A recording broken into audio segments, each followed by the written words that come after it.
Récemment, je suis tellement prête à accueillir l'automne dans ma vie. Je suis prête pour les journées pluvieuses, je suis prête pour les vibes et je suis prête pour les bonnes lectures que j'espère faire cet automne. C'est pas facile les bonnes lectures, c'est compliqué. Donc là aujourd'hui, je viens vous présenter ma pile à lire pour l'automne et on espère plusieurs coups de cœur s'il vous plaît. Parce que là, dans la première moitié de l'année, je pense que je peux les compter sur une main. J'aimerais finir l'année avec 2 mains, s'il vous plaît.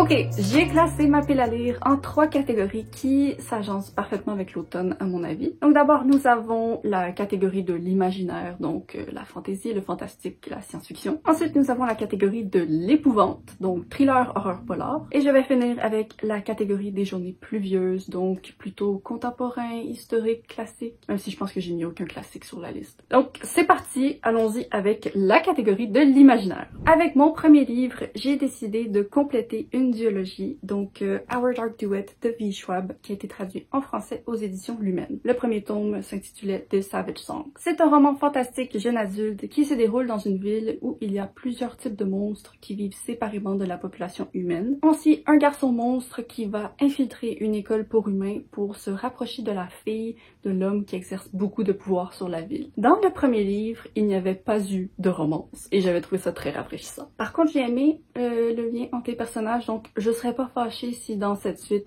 ça se développait en romance. Mais vraiment, le premier tome, ça avait été une lecture divertissante, même si j'avoue que j'avais pas tout à fait compris toutes les nuances de ce monde. Genre niveau univers, parfois, j'étais un petit peu perdue. Mais moi, si je suis au moins divertie, ça me dérange pas trop d'être perdue, donc c'est pour ça que j'avais hâte de lire la suite. Parce que je sais que ça va me donner un bon moment. Espérons quand même que j'arrive à peut-être comprendre un peu plus. En plus, je suis la seule qui a comme pas compris. J'ai jamais vu personne dire que c'était un livre compliqué. Ok, le prochain livre, je meurs d'envie de le lire depuis que je l'ai acheté. Mais c'est un livre qui parle de vampires, donc je me suis forcée à patienter pour l'automne pour le lire. Il s'agit de House of Hunger de Alexis Henderson. C'est une sortie de 2021, donc il n'a pas encore été traduit en français. Techniquement, j'aurais pu l'inclure dans la catégorie des frissons parce que sur Goodreads, il est classé en horreur. Mais de ce que j'ai entendu, c'est vraiment plutôt comme une vibe gothique au lieu d'être épeurante. Donc avec les vampires, je pense que ça va mieux dans l'imaginaire. Dans ce livre, on suit une femme qui répond à l'appel d'un manoir mystérieux qui est à la recherche d'une servante de sang. Donc en bref, elle doit être une personne qui va rester disponible pour les riches pour qu'ils puissent se servir de son sang. Et de ce que je comprends, elle va ensuite gravir les échelons de cette société parce que le sang représente le pouvoir. Sérieusement, ça m'intrigue tellement, c'est pour ça que j'ai accepté de payer 36 $ pour ce livre. Donc j'espère vraiment l'aimer,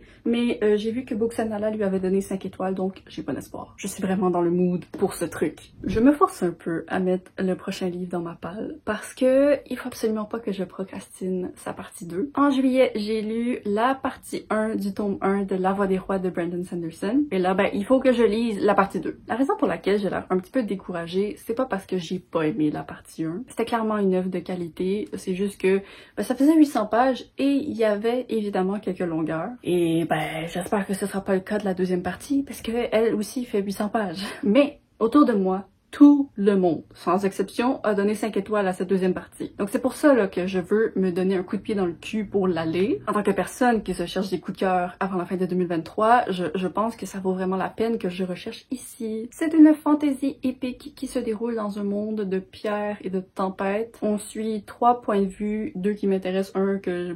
Mais je sais pas trop comment vous en dire davantage parce que vraiment, chaque point de vue explore des chemins différents. Donc je sais même pas encore c'est quoi le lien final qui va les réunir et je suis curieuse de le découvrir. Faut pas que je procrastine ce truc, même si les 800 pages me donnent très envie de le faire. Mon 4e livre, ce sera Les Miracles du Bazar Namiya de Keigo Higashino. Ok, parenthèse, j'ai un accent québécois, oui. Parfois j'édite mes vidéos et je me dis, pas sûr que les Français vont avoir compris cette phrase-là. Mais je réalise les efforts que je fais quand même pour comme diminuer mon accent avec des mots comme miracle. Parce que si vous me croisez sur la rue, moi je te dis ça, miracle. Voilà, fin de la parenthèse. C'est un auteur que j'ai déjà lu avec ses romans policiers, mais là on est sur du réalisme magique. Ça parle de 3 jeunes hommes qui, après avoir commis un méfait, vont se réfugier dans une boutique abandonnée. Pendant la nuit, ils vont découvrir une lettre qui a été adressée au propriétaire de la boutique il y a 32 ans. Et la lettre demande des questions, donc pour passer le temps, ils décident d'y écrire une réponse. Et progressivement, il y a de plus plus en plus de lettres du passé qui se mettent à apparaître. Il y a une phrase du résumé que j'aime beaucoup. L'espace d'une nuit, d'un voyage dans le temps, les trois garçons vont changer le destin de plusieurs personnes et aussi bouleverser le leur. Ça sonne comme quelque chose qui pourrait énormément me plaire en tant que grosse fan de Haruki Murakami. Le seul truc, c'est que pour avoir lu les autres livres de cet auteur, je sais qu'il a une plume très sèche et j'espère vraiment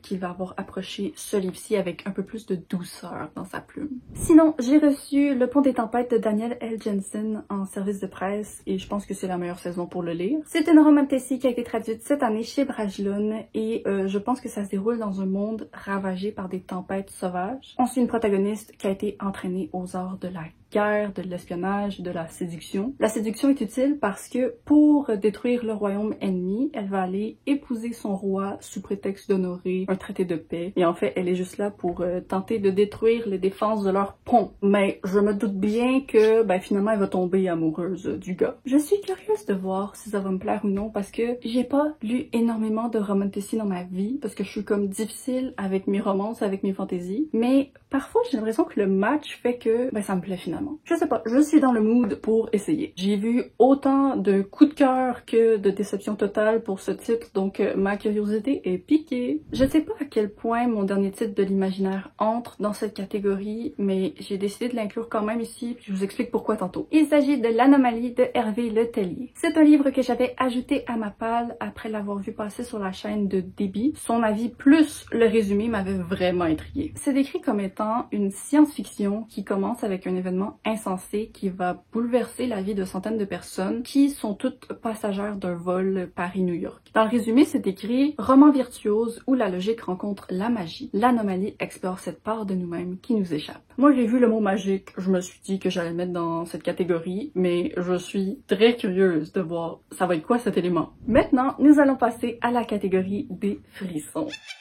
Regardez, j'ai un petit fantôme pour m'accompagner dans les frissons. Le premier titre, bien sûr, c'est un Stephen King. Ce ne serait pas une palle de l'automne sans Stephen King. Pour ma 23e lecture de cet auteur, j'ai choisi d'y aller avec un recueil de nouvelles. Il s'appelle Nuit noire, étoile morte. Ça fait plusieurs années que je le procrastine justement parce que c'est un recueil de nouvelles et pas un roman entier. Mais le premier Stephen King que j'ai lu dans ma vie, c'était Différentes saisons. Et ça, c'est le même modèle. T'as 4 nouvelles d'horreur dans un livre. Et ce truc m'avait marqué. Donc voilà, je sais que je suis capable de l'aimer sous ce format, donc ça y est, je vais le lire. Évidemment, c'est de l'horreur. Je sais qu'il y a une des 4 nouvelles qui a été adaptée en film et qui s'appelle 1922, et d'ailleurs j'ai regardé il y a quelques mois. Habituellement, je préfère faire du livre au film plutôt que du film au livre, mais ça va me permettre de voir les différences entre les deux. En tout cas, mon plan, c'est que en octobre, je lise une nouvelle entre chaque roman que je lis. Ensuite, je vais lire Things We Do in the Dark de Jennifer Hillier. C'est un thriller qui n'a pas encore été traduit en français, mais il a été nominé aux Goodreads Choice Awards l'année dernière, donc peut-être. Ça parle d'une femme qui se fait arrêter dans sa propre salle de bain,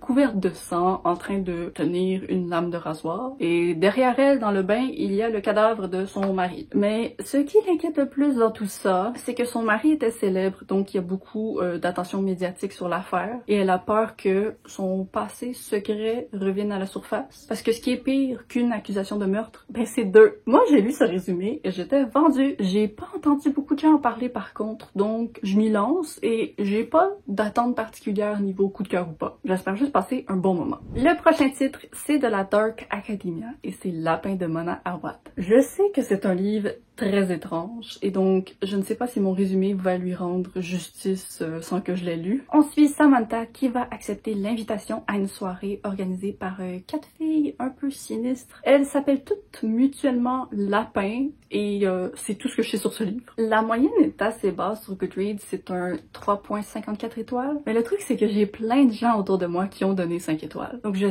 sais que c'est le type de lecture qui convient spécifiquement à un type de personne et j'ai absolument aucune idée si je vais être cette personne ou pas. Mais c'est un mix de thriller, d'horreur, de contemporain, de réalisme magique. Je suis intriguée. J'aimerais ensuite lire Finlay Donovan is Killing It de El Cosimano. Je crois qu'il y a une VF.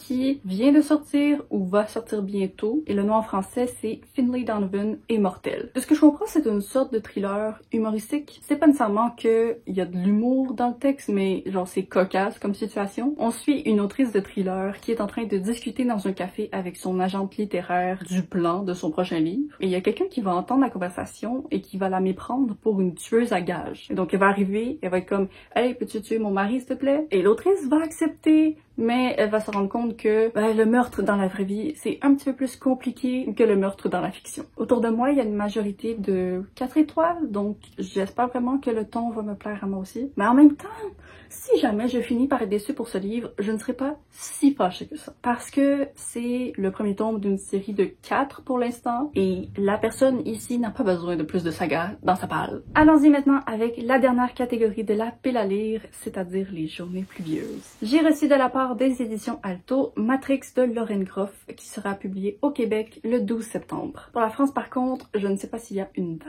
C'est un SP que j'ai accepté parce que le résumé m'intriguait, mais je l'ai fait sans même avoir vu la page couverture. Et si j'avais vu cette page couverture, je pense que j'aurais pas eu besoin du résumé pour me convaincre, parce que c'est juste la vibe parfaite pour l'automne. En plus, il brille. C'est un roman historique qui suit Marie de France, qui est une jeune fille de 17 ans qui se fait exiler de la cour pour se faire envoyer ensuite dans une abbaye en Angleterre qui est ruinée par la famine et les maladies. Elle va devenir la première femme de lettres à écrire en français, mais apparemment son histoire est pas très connue des gens. Donc c'est un livre qui vient lever le voile face à ses expériences et son destin hors du commun. Je ne connais absolument rien de cette figure historique personnellement, donc ce serait intéressant de me plonger dans la vie de cette période.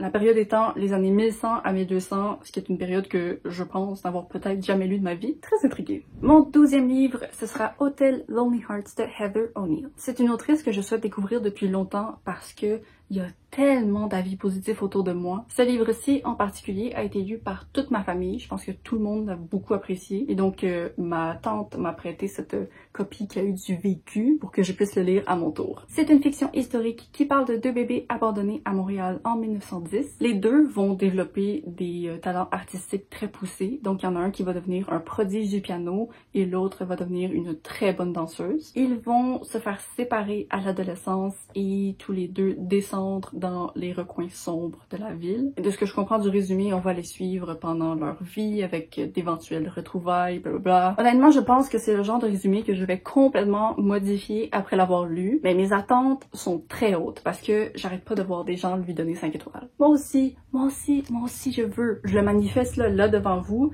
je vais donner 5 étoiles à ce livre. J'espère que c'est vrai. L'avant-dernier livre sera Devil Darling Spy de Matt Keeling. C'est la conclusion d'une duologie historique jeune adulte qui n'a pas été traduite en français à ma connaissance. Dans le premier tome, on suivait une jeune fille juive mais qui est blonde avec des yeux bleus. Elle va devenir orpheline et quelqu'un va la recruter pour infiltrer une école allemande, s'approcher de la fille d'un scientifique allemand et éventuellement aller voler les plans de ses bombes. Je le mets dans ma palle pour me forcer à terminer une autre saga, mais je vous avoue que j'ai aucun souvenir de la fin du premier tome. Je me souviens du début, mais je me souviens pas de qu'est-ce qui s'est passé après. Je lui avais donné 4 étoiles, donc j'avais manifestement aimé, mais bon, je sais pas de quoi le tome 2 va parler, mais je vais le découvrir parce que je l'ai acheté, donc il faut que je le lise. Ça fait 3 ans qu'il traîne chez nous, c'est le temps. Et pour finir, je vais bien sûr inclure un des 15 plus vieux livres de ma palle que j'avais dit que je lirais cet automne. Donc, je l'ai dit, là je le redis, je vais le faire. Il s'agit de Sur ma liste de Rosie Blake. Là je sais, ça m'a l'air d'être un roman de Noël, mais en lisant le résumé, ben ça commence clairement dans un petit village en automne et c'est pluvieux, tout est gris. C'est une romance contemporaine où on suit Clara qui va tenter de sauver